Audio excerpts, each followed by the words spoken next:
जीवन भर बहुत से लोग ऐसी आदतों को छोड़ने की कोशिश करते हैं जो उन्हें नुकसान पहुंचाती है, जैसे जरूरत से ज्यादा पीना, इंपल्सिवली खाना या हर चीज को टालते रहना।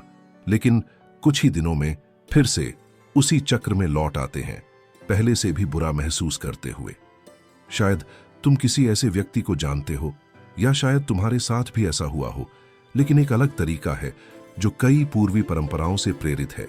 यह तरीका सुझाव देता है कि इंसान इतने छोटे छोटे कदमों से आगे बढ़े कि वे लगभग नगण्य लगें, और इसी वजह से वे उन मानसिक बाधाओं को पार कर जाते हैं जो हमें आमतौर पर रोकती हैं।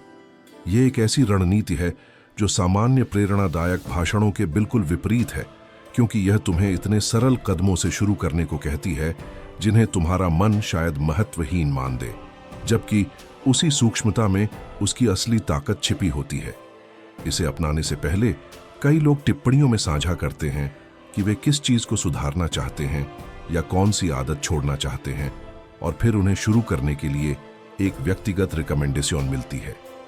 इसे समझाने के लिए आइए मतेयो के अनुभव के बारे में सोचें।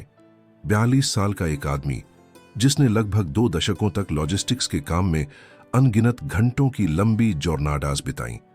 वह रोज देर से और थका हुआ घर लौटता था, 2 बच्चों और ढेर सारी जिम्मेदारियों के साथ खुद की देखभाल के लिए लगभग कोई समय नहीं बचता था।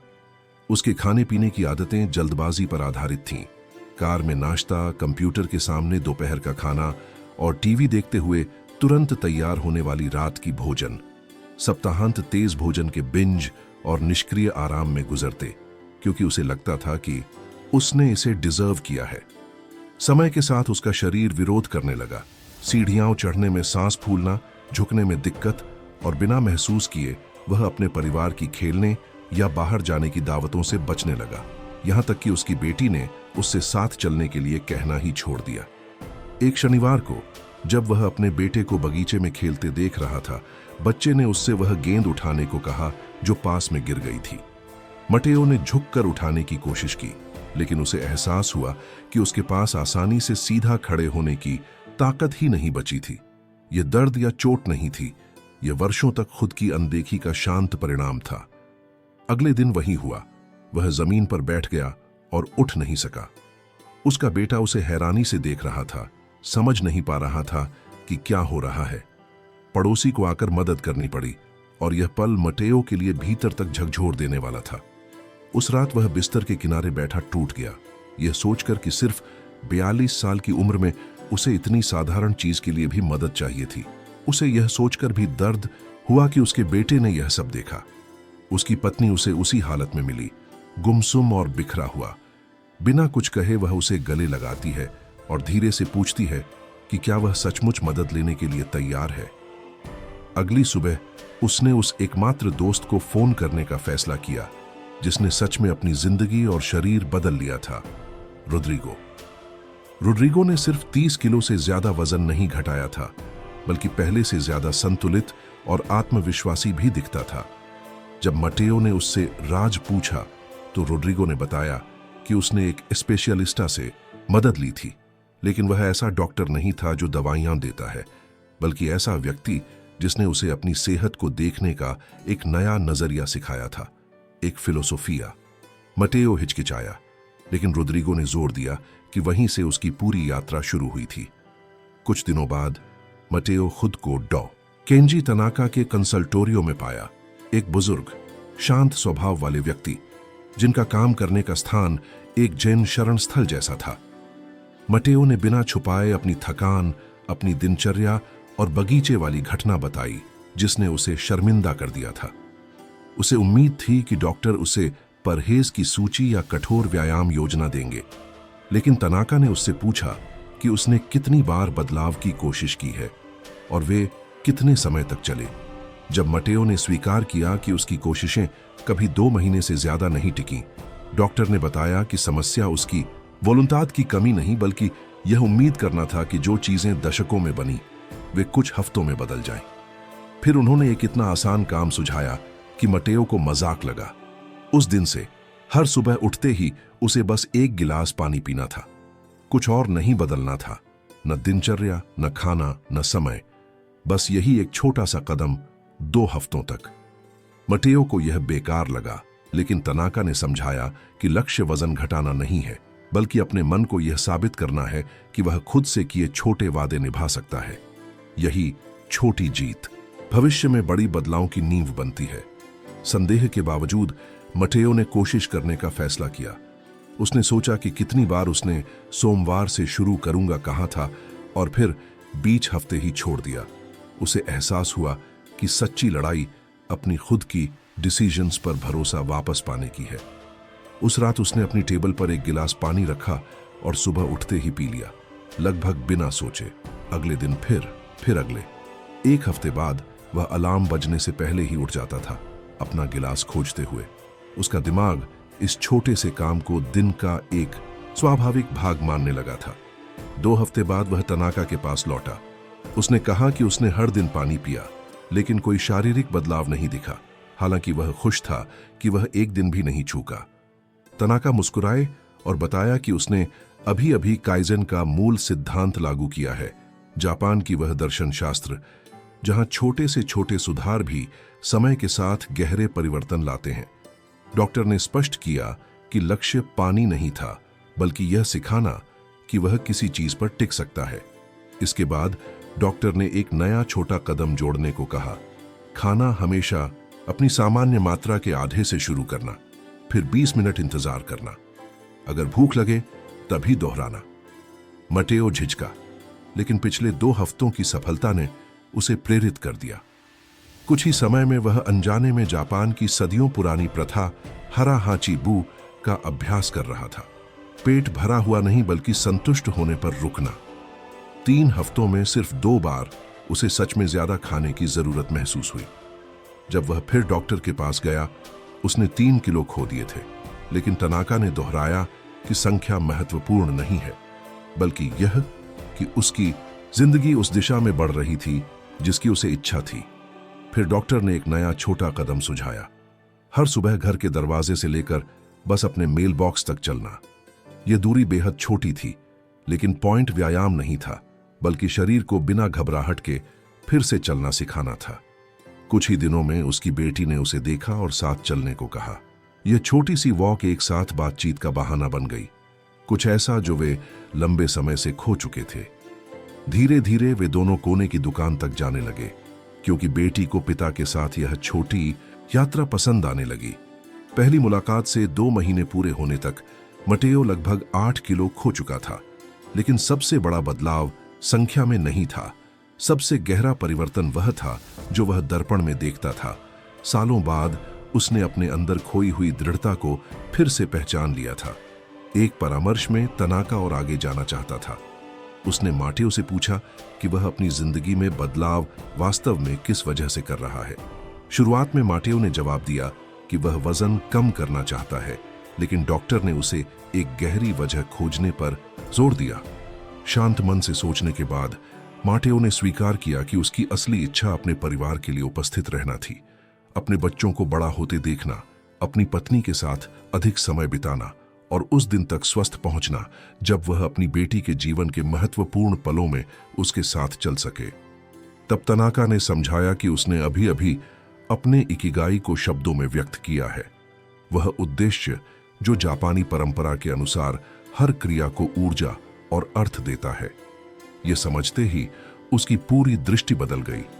अब वह सुबह उठते समय न तो पानी के बारे में सोचता था और न ही डाइट के बारे में, बल्कि उस भविष्य के बारे में जिसे वह अपने प्रियजनों के साथ बनाना चाहता था।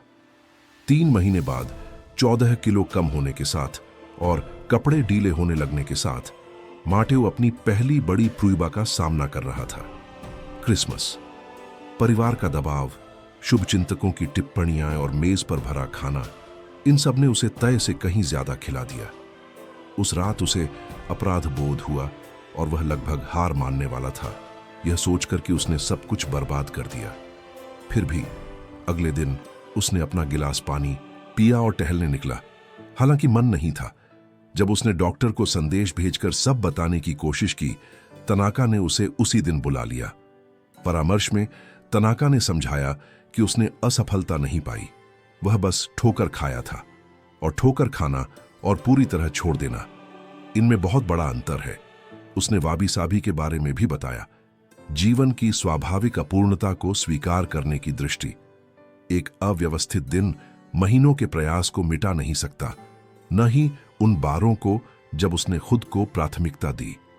उसने यह भी कहा कि वह आगे भी कई बार ठोकर खाएगा और इससे वह कमजोर नहीं बल्कि इंसान बनता है। महत्वपूर्ण बात हमेशा वापस आना है। यह विचार माटेओ के मन में एक नई जगह खोल गया, क्योंकि पहली बार उसने समझा कि लक्ष्य परफेक्ट बनना नहीं था, बल्कि लगातार बने रहना था। समय बीतने के साथ तनाका ने उसे गंबारू के बारे में भी बताया, मुश्किल या असहज होने पर भी आगे बढ़ते रहने की क्षमता। और माटेओ को एहसास हुआ कि वह इसे बिना महसूस किए पहले ही अभ्यास कर रहा था। निराश होने पर भी वह अपनी मूल दिनचर्या पर लौट आता था।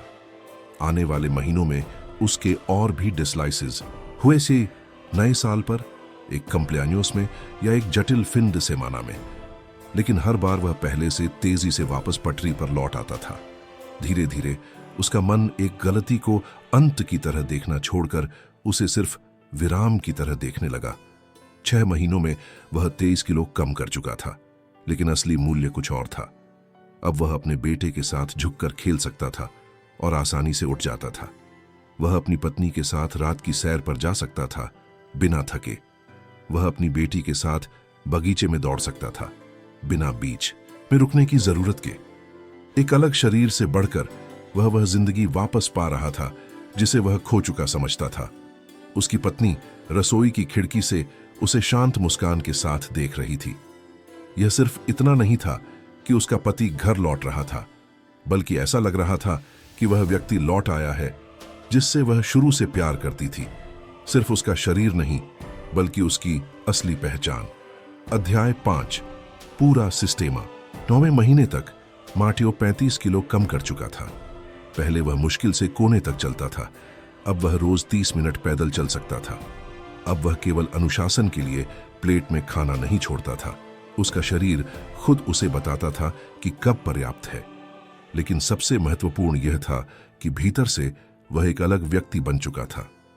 उस महीने की कंसल्टा में डॉ तनाका ने पूछा, माटेओ, आखिरी बार कब तुम्हारे मन में हार मानने का विचार आया था? माटेओ चुप रहा। कब आया था उसे याद ही नहीं। मुझे नहीं पता, काफी समय हो गया, उसने कहा। डॉक्टर ने सिर हिलाया। जानते हो क्यों?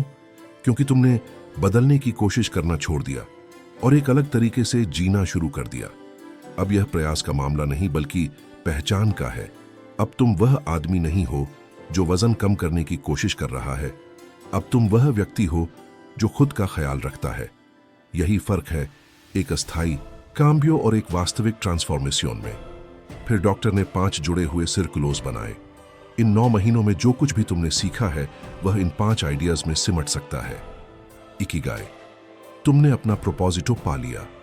यह वजन कम करने के बारे में नहीं था, बल्कि अपने परिवार के लिए उपस्थित रहने के बारे में था। काइजेन, तुम हर दिन 1% बेहतर हुए। पानी, कोमीडा, मोविमिएंटो, छोटे हाबिटोस जो जुड़ते गए। हारा हाची। बू, तुमने संयम सीख लिया। संतुष्ट होने तक खाना, भरा हुआ महसूस होने तक नहीं। वाबी साबी, तुमने अपनी इम्परफेक्शनेस स्वीकार की। तुम कई बार गिरे और फिर भी उठते रहे। गंबारू, दृढ़ता, मुश्किल दिनों में भी तुमने छोड़ा नहीं। गति बनाए रखने के लिए कम से कम कार्य करते रहे। माटेओ ने पपेल को देखा। वे 5 पलाब्रास उसके पूरे प्रोसेसो का सार थी। डॉक्टर, क्या मैं इसे रख सकता हूं? बिल्कुल, तनाका ने कहा, लेकिन याद रखना, यह वजन कम करने का सिस्टीमा नहीं है, यह जीने का तरीका है। इसे किसी भी चीज पर लागू किया जा सकता है। काम, रिलेशंस, फिनेंसेस, किसी भी कैम्बियो पर। 10वें महीने तक माटेओ 52 किलो कम कर चुका था और उसका वजन टी मायरे था। वह दुनिया का सबसे पतला आदमी नहीं था, लेकिन वह स्वस्थ, मजबूत और प्रेजेंटे था। उसकी बेटी 10 साल की हुई और उन्होंने पार्क में कम्प्लेआनियोस मनाया। बच्चे दौड़ रहे थे और पहली बार माटेओ भी उनके साथ दौड़ा। एक पिता ने पूछा, तुमने इतना वजन कैसे कम किया? माटेओ ने जापानी फिलोसोफियस के बारे में सोचा, लेकिन सरल जवाब दिया, 1 कदम, एक बार में। सचमुच। अब मैं तुमसे कुछ पूछना चाहता हूं। अगर तुम यहां तक पहुंचे हो तो इसका मतलब है कि तुम भी यही कुछ खोज रहे हो। शायद वजन कम करना, शायद कोई बुरी आदत छोड़ना, या शायद बस यह एहसास कि तुम अपनी जिंदगी वैसे नहीं जी रहे जैसे तुम्हें चाहिए। तुम सोच सकते हो, यह मेरे लिए काम नहीं करेगा, मेरी जिंदगी अलग है, अधिक कॉम्प्लिकेटेड। और तुम सही हो, तुम्हारी स्थिति अनोखी है, लेकिन प्रणाली वही रहती है। कोई फर्क नहीं पड़ता कि तुम कौन सी आदत बदलना चाहते हो। असली समस्या जानकारी की कमी नहीं है। तुम जानते हो कि तुम्हें बेहतर खाना चाहिए, ज्यादा चलना चाहिए, ज्यादा सोना चाहिए और अधिक प्रेजेंट रहना चाहिए। तुम यह सब जानते हो। समस्या जानने की नहीं है, समस्या करने की है। और तुम सफल नहीं होते क्योंकि तुम सब कुछ एक ही बार में बदलने की कोशिश करते हो। तुम चाहते हो कि कल ही एक बिल्कुल अलग इंसान बन जाओ। तुम 20 वर्षों की समस्याओं को 21 दिवसीय रीटो से हल करने की कोशिश करते हो और असफल हो जाते हो। हर असफलता तुम्हें यह विश्वास दिलाती है कि तुम नहीं कर सकते, और धीरे धीरे यह तुम्हारी पहचान बन जाती है। मैं अनुशासनहीन हूं, मैं कमजोर हूं। लेकिन यह सच नहीं है। तुम सिर्फ एक ऐसी प्रणाली का उपयोग कर रहे हो जो काम नहीं करती। जिस प्रणाली को तुमने अभी पढ़ा, उसका उद्देश्य तेज बदलाव नहीं बल्कि स्थायी बदलाव है। तुम्हें 30 दिनों की ट्रांसफॉर्मेशन नहीं चाहिए, तुम्हें 30 वर्षों की कॉन्स्टेंसिया चाहिए। और निरंतरता तभी संभव है जब प्रक्रिया इतनी सरल हो कि कठिन दिनों में भी उसे निभाया जा सके। तो यहाँ वही डिसाफियो है जो मातेओ ने रिसिबिडो किया था। एक बहुत छोटा कैम्बियो चुनो, इतना छोटा कि उसकी सरलता पर तुम्हें हंसी आए, इतना छोटा कि उसे न करने का कोई बहाना न बचे। सुबह उठते ही 1 गिलास पानी, सोने से पहले 5 फ्लेक्सियोनीज, 1 मिनट की सांस पर ध्यान, किसी किताब का एक पृष्ठ, कुछ भी। इसे 14 दिनों तक करो और कुछ मत बढ़ाओ। और जब तुम ये 2 हफ्ते पूरे कर लोगे, तब तुमने एक बेहद महत्वपूर्ण बात साबित कर दी होगी। यह नहीं कि तुम वजन कम कर सकते हो या कोई आदत छोड़ सकते हो, बल्कि यह कि तुम अपने आप से की गई एक वादे को निभा सकते हो। और जब तुम्हें पता चल जाता है कि तुम एक छोटा वादा निभा सकते हो, तब तुम्हें यह भी पता चलता है कि तुम कोई भी वादा निभा सकते हो। फिर तुम एक और माइक्रो हैबिटो जोड़ते हो, फिर एक और एक और धीरे धीरे बिना महसूस किए तुम किसी नए इंसान में बदल जाते हो। बदलने की कोशिश से नहीं, बल्कि एक एक सूक्ष्म डिसीजन से अपनी पहचान नए सिरे से बनाने के कारण। सवाल यह है, 5 साल बाद तुम आईने में किसे देखोगे? शर्म से देखने वाले व्यक्ति को, या उस व्यक्ति को जिसने अपने आप से किए हर वादे को निभाया है? इकिगाई तुम्हें प्रोपोजिटो देता है, काइजेन तुम्हें मार्ग दिखाता है, हारा हचीबू तुम्हें संयम और करुणा सिखाता है, गंबारू तुम्हें शक्ति प्रदान करता है। तुम्हें एक साथ सारी आइडियाज लागू करने की जरूरत नहीं है। तुम्हें बस आज एक चीज से शुरू करना है। और जब तुम लड़खड़ाओगे, क्योंकि कभी ना कभी होगा, हार मत मानो, बस फिर से उठो। अभ्यास का मतलब कभी न गिरना नहीं, बल्कि हर बार उठ जाना है। तो मैं तुमसे पूछता हूं, तुम्हारा गिलास पानी क्या होगा? वह इतना छोटा जेस्टो क्या होगा जिसे तुम करने से मना न कर सको? वह न्यूनतम हैबिटो जो तुम कल, परसों और आने वाले दिनों में दोहराओगे? इसे कमेंटारियोस में लिखो, इसे जोर से कहो, इसे ठोस बनाओ। क्योंकि जिस क्षण तुम इसे कहते हो, लिखते हो या किसी छोटी सी चीज के लिए प्रतिबद्ध होते हो, इवन अगर वह तुच्छ लगे, उसी पल तुम बदल चुके होते हो। उसी पल तुम वह व्यक्ति नहीं रहते जो सही मोमेंटों का इंतजार करता है। तुम वह व्यक्ति बन जाते हो जिसने पहला पासो उठाया है, और वही पहला कदम सबसे महत्वपूर्ण है। बाकी तो बस आगे बढ़ते रहना है। अगर यह वीडियो तुम्हारे लिए उपयोगी रहा हो तो कैनाल को सब्सक्राइब करो, और अगर सीधे अपोयो करना चाहते हो तो मेंबरो बनने पर विचार करो। मैं इसका बहुत आभार मानूंगा।